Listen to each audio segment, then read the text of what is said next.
ሰላም ጤና ይስጥልን ተመልካቾቻችን ከአንከር ሚዲያ ዝግጅት ክፍል ያክብሮ ሰላምታችንን እናቀርባለን። በአማራ ክልል የህልውና ተጋድሎ ተጠናክሮ እየተካሄደ ይገኛል። የአብይ አህመድ አገዛዝ ከፍተኛ የተተኳሽና የሰራዊት እጥረት እንደገጠመው መረጃዎች ያመለክታሉ።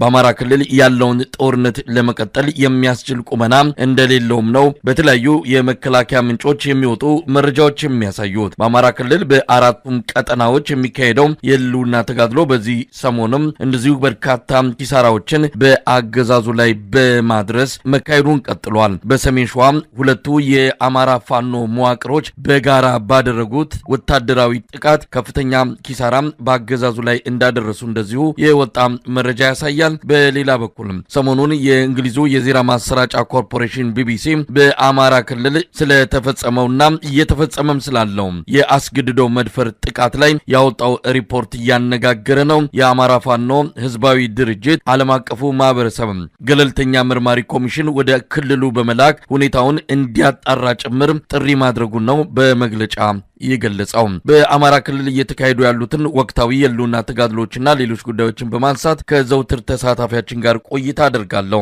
በጣም ነው አመሰግን። እንግዲህ ሰሞኑን በህዝባዊ ቢተኝነት መረጃዎች ላይ ሰፊ ትኩረት በመስጠታችን በአማራ ክልል እየተካሄዱ ያሉትን የህልውና ተጋድሎ እንቅስቃሴዎችን በመጠኑ የዘነጋናቸው ይመስላል። ለማንኛውም በርካታ ክስተቶች ነው እየተስተናገዱ ያሉት። እስቲ ጎላ ጎላ ብለው የሚጠቀሱ ወታደራዊ እንቅስቃሴዎች ምን ናቸው? መልካም መሳይ፣ አመሰግናለሁ። አማራ ክልል ላይ እየተደረጉ ያሉ ውጊያዎች አሁንም በግለታቸው ጠብቀው እየተካሄዱ እንደሚገኙ ነው መረጃዎች የሚያመላክቱት። መንግስት ደግሞ ልክ እንደ ፍየል ቆዳ በጣም በብዙ ምስማር ተመቶ ከፍተኛ ውጥረት ደርሶበት ጭንቀት ላይ እንደሚገኝ ነው። በበርካታ አካባቢዎች ከእንቅርት ላይ ዶሮ ደግፍ ሆኖበት ወታደራዊ እንቅስቃሴው ከሰላማዊ አመፁ ወይም ከአድማው ጋር ተቀናጅቶ በጣም ከፍተኛ የሆነ ውጥረት ላይ እንደሚገኝ ነው መረጃዎች የሚያመለክቱት። የፋኖ ኃይሎች ደግሞ በአማራ ክልል በተለያዩ ግዛቶች አካባቢ ለመከላከያ ለማጥቃት በሄደበትም መከላከያ ምሽግ ባረገበትም አካባቢዎች ላይ እየዘለቁ እየሄዱ ከፍተኛ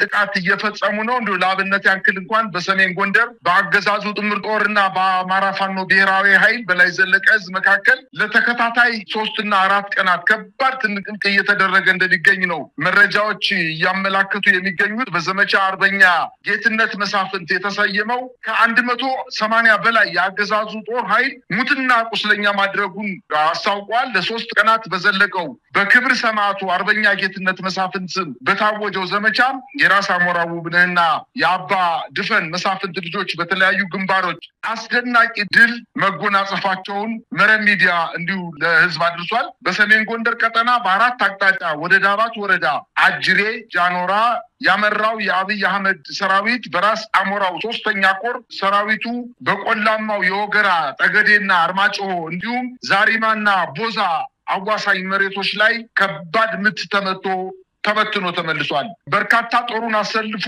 በብረት ለበስና በከባድ መሳሪያ ሽፋን ታግዞ የመጣው ጦር አራቡራ ቀበሌ አቦ ገዳም ሞንጠጭ ጸበልና ወይራ ጊዮርጊስ ከተባሉ ወሳኝ ወታደራዊ ቦታዎች ላይ ገጥሞ ከ30 በላይ የአገዛዙ ጦር ሲደመሰስ 23ቱን ማቁሰል መቻላቸውን አስታውቀዋል። 2 ወታደራዊ ተሽከርካሪዎችም ከጥቅም ውጭ መደረጋቸውን፣ ቀሪው ወደ ዳባት ተበትኖ መመለሱን አስታውቀዋል። በደባርቅ አቅራቢያ ራይና በከባዱ የተመታው የአገዛዙ ኃይል ለጊዜው በውል ቁጥሩ ያልታወቀ ሰብአዊና ቁሳዊ ኪሳራ ደርሶበታል። መቋቋም ስላልቻለም ሸሽቶ ወደ ደባርቅ ከተማ መመለሱን አስታውቀዋል። አጅሬ ወንበርዬ ሚካኤል፣ አይፈረድ መድኃኔዓለምና ቻይና ካምፕና ተንስዬ በተሰኙ ልዩ ቦታዎች በተደረጉ ልህ አስጨራሽ ትንቅንቅ የአባ ድፈን መሳፍንት ልጆች የጌትነት መሳፍንት ወንድሞች በተሳተፉበትና በመሩት ውጊያ በአብይ አህመድ ሰራዊት ላይ ድምሰሳ መፈጸማቸውን አስታውቀዋል።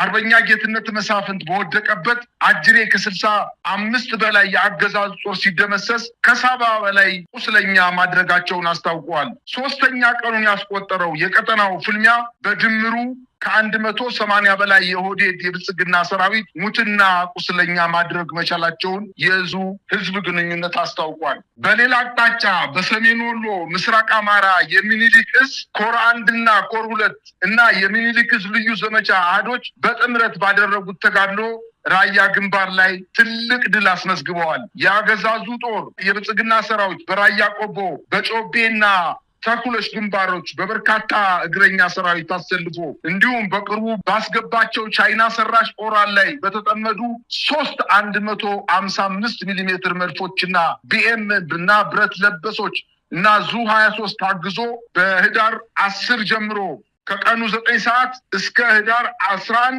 ምሽት በተጠናቀቀው ተጋድሎ ከባድ ሰብአዊ ኪሳራ አስተናግዶ ወደ መጣበት መመለሱንም አስታውቀዋል። በተጋድሎው የምስራቅ አማራ ኮር አንድ አሃዶች ሐውጃኖ ክፍለ ጦር፣ አሳምነው ክፍለ ጦር 2ኛና 5ኛ ሻለቆችና ከኮሩ 2 ዲቢና ወርቄ እንዲሁም የእዙ ልዩ ዘመቻ በጥምረት ባደረጉት ብርቱ ትንቅንቅ በአገዛዙ ጦር ላይ ከባድ ሰብአዊ ኪሳራ በማድረስና ቀጠናውን በማስከበር ትልቅ ተጋድሎ መፈጸማቸውንም አስታውቀዋል። በተጋድሎው ከባድ ሽንፈት የገጠመው የአገዛዙ ሰራዊት የገጠር መንደሮችን፣ ታዳጊ ከተሞች ላይ ከባድ መሳሪያ በማስወንጨፍ በሰው ህይወትና በንብረት ላይ ጉዳት ማድረሳቸውን አስታውቀዋል። በሌላ ዜና በሰሜን ወሎ አይና ቡግና ወረዳ በተደረገው ከፍተኛ ውጊያ የእግረኛ ሰራዊት ከፍተኛ ጉዳት የደረሰበት የአገዛዙ ጦር በበርካታ ቦታዎች የድሮን ጥቃት መፈጸሙን ታውቋል። ከዚህ በፊት በዘመቻ አባናደው ቆስሎ የተማረከውን የ12ኛ ክፍለ ጦር ምክትል አዛዥ ኮሎኔል ዘሪሁን ማሙዬን ጨምሮ 3 አብረውት የነበሩ ቁስለኞች ሕክምና በሚያደርጉበት ማዕከል ላይ የድሮን ጥቃት በመፈጸም ገድሏቸዋል። ፋኖ ተቆጣጥሯቸው በሚገኙ ቆሩ ጤና ጣቢያ ላይ በተፈጸመ የድሮን ጥቃት በ61ኛና 65ኛ የአገዛዙ ክፍለ ጦር ላይ በተፈጸመው ከባድ ጥቃት ተከትሎ መሆኑን የአገዛዙ ህዝብ ግንኙነት አስታውቋል። እነዚህ 2 ክፍለ ጦሮች በደረሰባቸው ከፍተኛ ምት አካባቢውን ለቀው ከሄዱ በኋላ 61ኛና 65ኛ ክፍለ ጦር ከፍተኛ ጉዳት ከደረሰባቸው በኋላ በምሽት ድሮን አስነስቶ ቆሩ ጤና ጣቢያ ላይ በፈጸመው የድሮን ጥቃት በሲቪሎችና በራሱ ምርኮኞች ላይ ፋኖ እንክብካቤ በሚያደርግበት ጤና ጣቢያ ላይ ድሮን ጥሮ መግደሉ ታውቋል። በዚያው አካባቢ በርካታ የአገዛዙ ጦር በምርኮ የሚገኝና የሕክምናና የምግብ አቅርቦት በተገቢው እያቀረበ የሚገኘው የአማራ ፋኖ ብሔራዊ ኃይል የአገዛዙ ጦር የጭካኔ ተግባር ፈጽሞባቸዋል ብሏል።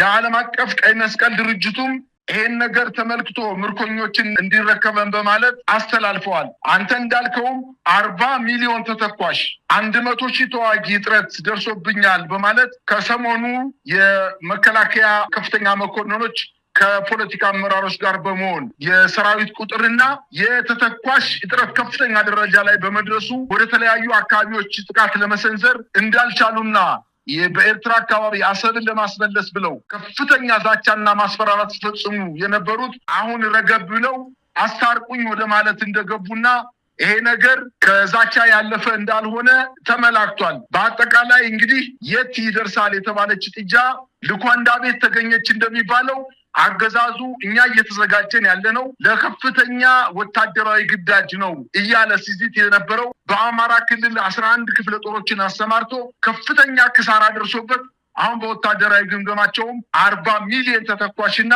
100,000 ተዋጊ ኃይል ስላነሰን የትም ቦታ ሄደን ተንቀሳቅሰን ማጥቃት እንደማንችል በማለት ግምገማቸውን እንዳጠናቀቁ ተመላክቷል። ይህ በእንዲህ እንዳለ ዛሬም እንደተለመደው የሸዋ ፋኖች በሸዋሮቢት ከተማ ከተማው ላይ ዘልቀው በመግባት ታላቅ ጀብዶ መፈጸማቸውን ለማወቅ ተችሏል።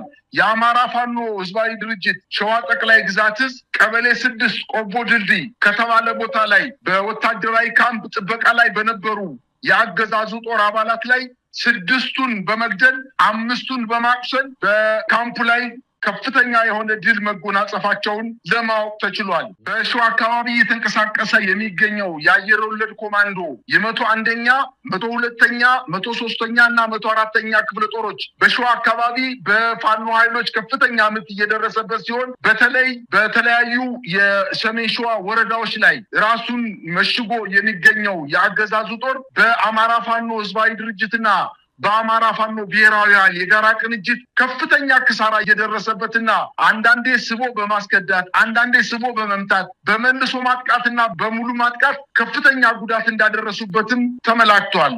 እንግዲህ በአማራ ክልል የሚካሄደው የህልውና ተጋድሎ አሁን በጠቀስካቸውና በሌሎችም በአካባቢዎች በተደረጉ ውጊያዎች መቀጠላቸው ነው። የሰሜን ሸዋው ሁለቱ የአማራ ፋኖ መዋቅሮች በጋራ ያደረጉት ወታደራዊ ጥቃት ምናልባትም ወደ አንድነት ለማምራት የጀመሩትን ጉዞ የሚያጠናክር ነው። ያለቀለት የእርቅና ወደ አንድነት የመምጣት ጉዟቸው እንደዚህ ወደ መጨረሻው ምዕራፍ መጠጋቱን መረጃዎች ያሳያሉ። ቀደም ሲል ያነሳው ነገር አለ። በአማራ ክልል አገዛዙ ወታደራዊ ጥቃት ለመሰንዘር የሚያስችል ቁመና ላይ አይደለም ያለው። ዛሬ በሰሜን ሸዋ ፋኖቹ ድል አደረግን ባሉበት አካባቢ እኔም ድል አድርጌያለሁ ብሎ መግለጫ አውጥቷል። በፎቶም በማስረጃም በተለያዩ ማሳመኛ መንገዶች በማስረጃዎች የሚደገፍ አይደለም። እንደዚሁ ደረቅ የድል ዜና ነው ለደጋፊዎቹ ያስተላለፈ የሚገኘው። በአማራ ክልል ጦርነቱን ለመቀጠልም ላለመቀጠልም አብይ አህመድ ወታደራዊ ጄኔራሎች ከወዲሁ እየመከሩበት ያለ ሲሆን በተለይም ከፍተኛ የሆነ የተተኳሽ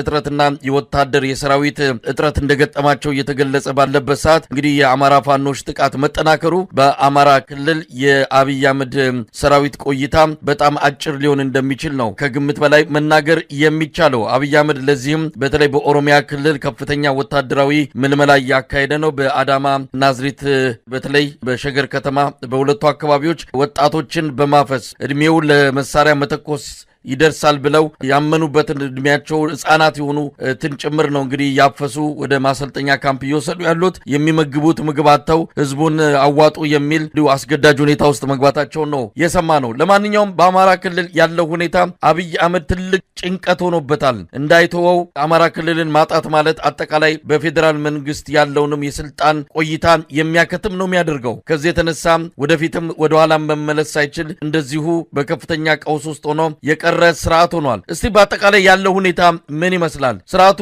ኤርትራ መንግስትና ከህወሓት ጋር ጦርነት ውስጥ ለመግባት እያሟሟኩ ነው፣ ተዘጋጅቻለሁ፣ ጨርሻለሁ እያለ ባለበት ሰዓት ላይ ነው እንግዲህ አቅሙ በጣም የተዳከመ በሰራዊትም በመሳሪያም ጭምር ውስን በሆነ ቁመና ላይ እንዳለ እየተረጋገጠ ያለው ምን ለማለት ነው? እንግዲህ ከዚህ በኋላ ወደ ጦርነት የሚገባበትም ሁኔታ እንዳይኖር አድርጎ ነው አቅሙ እየገደበው ያለው። ለዚህም ነው ከኤርትራ ጋር ያለውን ጉዳይ የጦርነት ፉከራውንና ሽለላውን ጋብ በማድረግ ወደ ሽምግልናና እንታረቅ እንነጋገር አይነት አዝማሚያ እየተመለሰ ያለው። ምን ማለት ይቻላል? መሳይ የአማራ ክልሉ ጦርነት በመንግስት ላይ ላም እሳት ወለደች አይነት ነገር ነው የሆነበት። እንዳይተው በጣም ቸገረው። ምክንያቱም የፌዴራል መንግስቱ ወንበር ወዲያውኑ ነው የሚያጣው። እንዳይገጥም ደግሞ በየሄደበት ቦታ እየተመታ እየተሸነፈ ነው የሚገኘው። ይህን ተከትሎ ከዛሬ 4 ወርና 5 ወር በፊት በአማራ ክልል ወጣቶችን መመልመል መቆም አለበት።